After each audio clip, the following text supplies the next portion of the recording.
రంగరత్నం గారు నేనేం మాట్లాడమన్నాను మీ ఆయనతోటి? ఇక నుంచి ఈ మిస్టేక్ చెయ్యనండి. ఇప్పటిదాకా అయిపోయిన దానికి క్షమించండి. మనిద్దరం ఇక నుంచి హ్యాపీగా ఉందాం. మనిద్దరం పిల్లలకి చేయాల్సిన కార్యక్రమాలు చేద్దామని ప్రామిస్ చెయ్యమ్మా అని అడిగాను. చెయ్యమ్మా. మేడం మేము ఇద్దరు చదువుకోని కాదు మేడం అంతగా ఎక్కువ. అదే కనీసం నమ్మకంగా ఒక మాట చెప్తే నేను మీతో మాట్లాడతాను. మేడం నా భర్త అంటే నాకు ప్రాణం మేడం. నాకేమి నోట్ లేకుండా చూసుకోన్నాడు. అసలు పుట్టింటి కూడా ఇది చేయండి మేడం నాకు. అదేనమ్మా మీ ఆయన ఇందా నుంచి అదే బాధపడుతున్నాడు తెలుసా? నా భార్య ఇట్లా నేనేదో కోపడ్డానని బాధలో కోపడ్డానని బయటికి వెళ్ళిపోయిందండి. ఏదన్నా చేసుకుంటే ఎట్లాగా, తన కుటుంబం ఎవ్వరు లేరు నేను తప్ప, తనకి ఏం జరిగినా నేనే తండ్రి పాత్రలో ఉండి చెయ్యాలి, నేనే భర్తని అని ఆయన మాట్లాడుతుంటే మాకే చాలా ఆశ్చర్యం వేసింది. ఇంత అన్యోన్యమైన దంపత్యం అనవసరంగా ఏదో చిన్న చిన్న ఫోన్ కాల్స్ వల్ల పాడైతే బాగోదు కదమ్మా. మీరంటే మీ ఆయన చాలా ప్రాణంగా మాట్లాడుతున్నాడు. ఆవిడ లేకుండా నేను ఉండలేనండి, తనకేం మీ ఆయన అన్న మాట ఏంటో తెలుసా రంగరత్నం గారు? ఒకసారి వినండి. మా ఆవిడకి ఏం కావాలో అడగండి మేడం, అది చేసి పెట్టి నేను నా పిల్లలకు కూడా ఏ దారన్నా చేసి చచ్చిపోతాను, కానీ మా ఆవిడని అట్లా సింగిల్గా వదలనండి, తనకి ఎవ్వరూ లేరు నేను తప్ప అని మాట్లాడుతున్నాడు ఆయన. అందుకు నేను మీతో మాట్లాడాను తెలుసా? ఇంత మంచి హస్బెండ్, ఇంత మంచి వైఫ్ అనవసరంగా చిన్న అనుమానంతో ప్రాబ్లం కంటిన్యూ లైఫ్ స్పాయిల్ అవుతుందని నా బాధ. నా భర్త మీద ప్రేమతో ఇది చేసినా మేడం, అంతే, ఇంకేమీ లేదు మేడం. అదేనమ్మా, ఒకసారి ఇంకెప్పుడు ఇట్లా చేయనండి మీరు ఎలా చెప్తే అలా అని మీ ఆయనతో మాట్లాడితే నాకు కొంచెం నమ్మకంగా ఉంటది, మీ ఆయనకి నమ్మకంగా ఉంటది. సరే మేడం చెప్తాను. చెప్పమ్మా.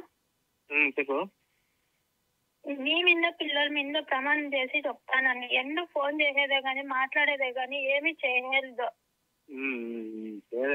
అలాగే నువ్వు ఎప్పుడు సూసైడ్ అటెంప్ట్ కూడా చేయనని చెప్పాలా? లేదు మేడం చేయలేదు. ఓకే వెంకటేష్ గారు మీతో మాట్లాడతారు. చచ్చిపోతే ఒకవేళ నా భర్తతోనే చచ్చిపోతా మేడం. ఓర్ని అసలు ఇద్దరు బతకమని ఏం అడుగుతుంటే ఇద్దరు కలిపి చచ్చిపోతాం అంటారేంటి? లేదు మేడం, ఉండే ఒకరికొకరు ప్రాణమే ఉంది మేడం, కానీ ఈ ఫోన్ కాల్ ఇంకా నాకు కొంచెం ప్రాబ్లం మెయిన్ ఇది అయిపోయింది మేడం. వెంకటేష్ గారు ఇప్పుడు మన షో తరపు నుంచి మీ ఆవిడ మీకు ప్రాణంగా ప్రామిస్ చేసి చెప్తుంది ఇంకెప్పుడు జీవితంలో మాట్లాడనండి, నేను మాట్లాడింది కూడా మా ఆయన మీద దీంతో కనుక్కోవడానికి ఫోనులు చేశాను, నన్ను క్షమించండి, ఇంకెప్పుడు మాట్లాడను అంటుంది. మా తరపు నుంచి మీరు పూర్తిగా అమ్మాయిని అయితే నమ్మొచ్చు, ఎందుకంటే ఆవిడ మాట్లాడిన మాటల్లో వైబ్రేషనే మాకు అర్థమవుతుంది ఎంతవరకు నిజం ఎంతవరకు అబద్ధం అని. ఆ అమ్మాయి మీరు లేకుండా అమ్మాయి బతకలేదు, ఎందుకంటే ఆవిడ ఒక మాట అన్నది, నా తల్లిదండ్రుల కంటే నా భర్తే నన్ను బాగా చూసుకున్నారండి, నా తల్లిదండ్రులకు ఎవరు లేరు, నాకు ఉన్నదే భర్త, ఆయన లేకుండా నేను ఎలా బతుకుతానని. అట్లా అన్న అమ్మాయిని మీరు ఎంత ప్రేమగా మాకు ఇందక్కడి నుంచి అమ్మాయి గురించి గొప్పలే చెప్పారు. మరి అది చిన్న మిస్టేక్ చేసింది అనుకొని క్షమించేయడం మీ ఉత్తమ తత్వం అండి. మీరు కనీసం ఆ ప్రాసెస్ లో అమ్మాయిని క్షమించమని మా రిక్వెస్ట్. ఇక మీ బ్రెయిన్ లో ఏదన్నా చిన్న డౌట్ ఉన్నా కూడా దయచేసి అది క్లియర్ చేసేయండి. నెక్స్ట్ మా రిక్వెస్ట్ ఏంటంటే మీరు అది బ్రెయిన్ లో పెట్టుకొని ఆ పిల్లని మానసికంగా కానీ మాటల ద్వారా కానీ తిట్టొద్దు.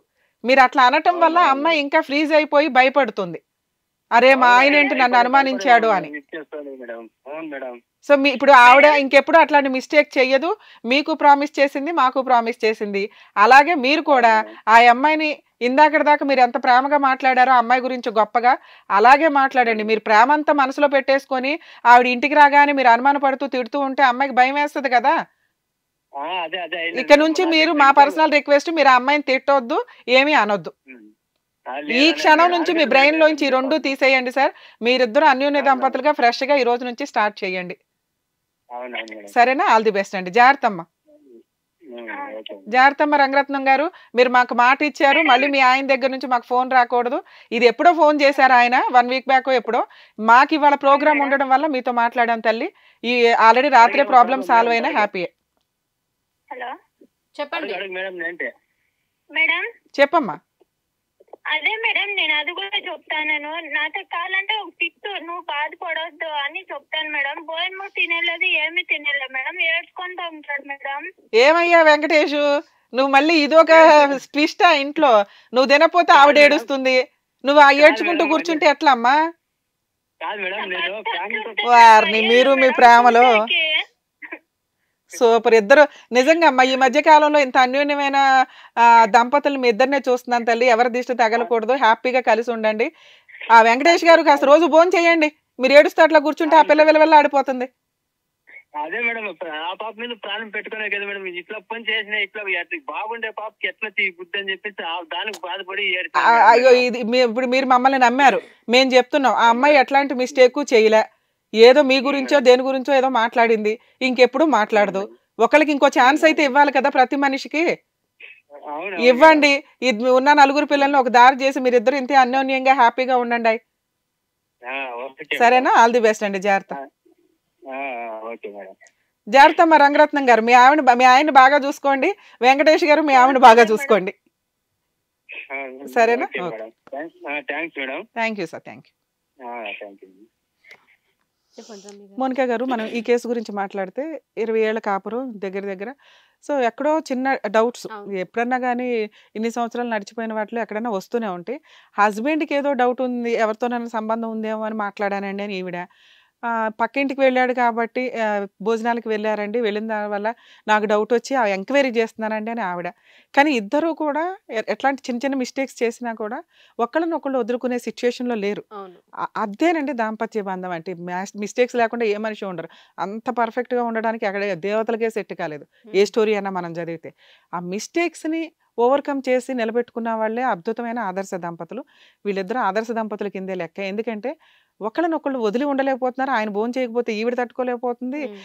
ఈవిడ ఎందుకు మాట్లాడిందా, కాస్త నాతోనే షేర్ చేసుకోవచ్చు కదా అని ఈయన ఇదైతే ఆవిడ సూసైడ్ అటెంప్ట్కి వెళ్ళడం, ఇదంతా కొంత వాళ్ళ ప్రేమను ఇంకా ఎక్కువ చూపిస్తానికే కనిపిస్తుంది మనకి. మేబీ ఇద్దరిని ప్రాబ్లమ్ సాల్వ్ చేసాము, వాళ్ళిద్దరు హ్యాపీగా ఉంటారు. అసలు మన అనవసరం లేదు, ఉంటారు ఖచ్చితంగా. అదే ఎక్స్పెక్ట్ చేశాం కాబట్టి అట్లీస్ట్ ఆ 4 పిల్లలకి వీళ్ళిద్దరూ ఉండి చేయాల్సిన కార్యక్రమాలు చాలా ఉన్నాయి కాబట్టి వాళ్ళ కుటుంబానికి మన షో తరఫున ఆల్ ది బెస్ట్. అంతే. ఓకేనండి, బాగా ఎక్స్ప్లెయిన్ చేశారు. Thank you. Thank you.